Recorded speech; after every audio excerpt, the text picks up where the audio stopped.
Shane here with my '06 Roush Mustang update. So yesterday I posted an intercooler plumbing fail. I failed because I was attempting to have it plumb so that I could put ice in the ice box, have the ice water come out of the lower line of the ice box and go into the intercooler, which is the most restrictive part of the system. And then we would suck the hot water out of the intercooler. The pump's down here. Would suck the hot water here, push that hot water through the heat exchanger, come back out the exhaust line, and then come back around and dump back into the ice box, making a perfect circle. That didn't work because since the restriction is the intercooler itself under the supercharger, the feed line going from the intercooler to the pump was crushing because the pump was trying to suck fluid through the restriction, and it simply just crushed the silicone line. So I had to replumb it.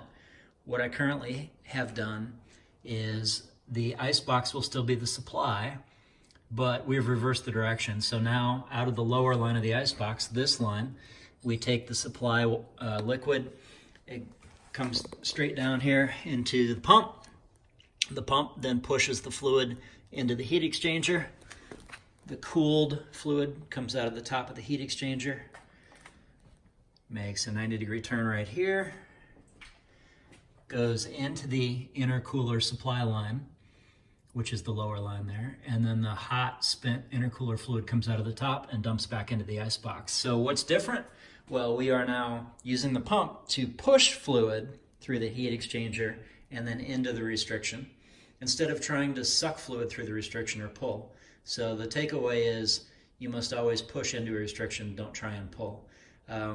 What have I done here? Well, I got rid of the little skinny 3/4 inch lines, and both of my fittings on my ice box are now -20 Army Navy fittings, which are 1 1/4 inch diameter.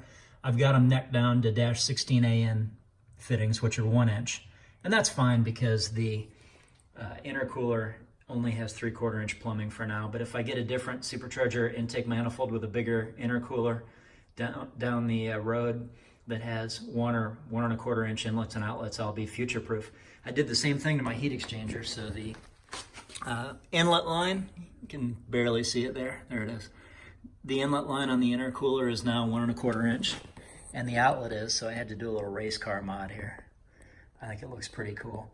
But anyway, so now I've got massive flow through the entire system, except for the restriction under the intercooler.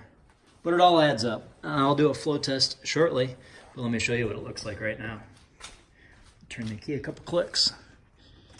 You can hear my fans, and then you're going to see some massive flow here in a second. There she goes.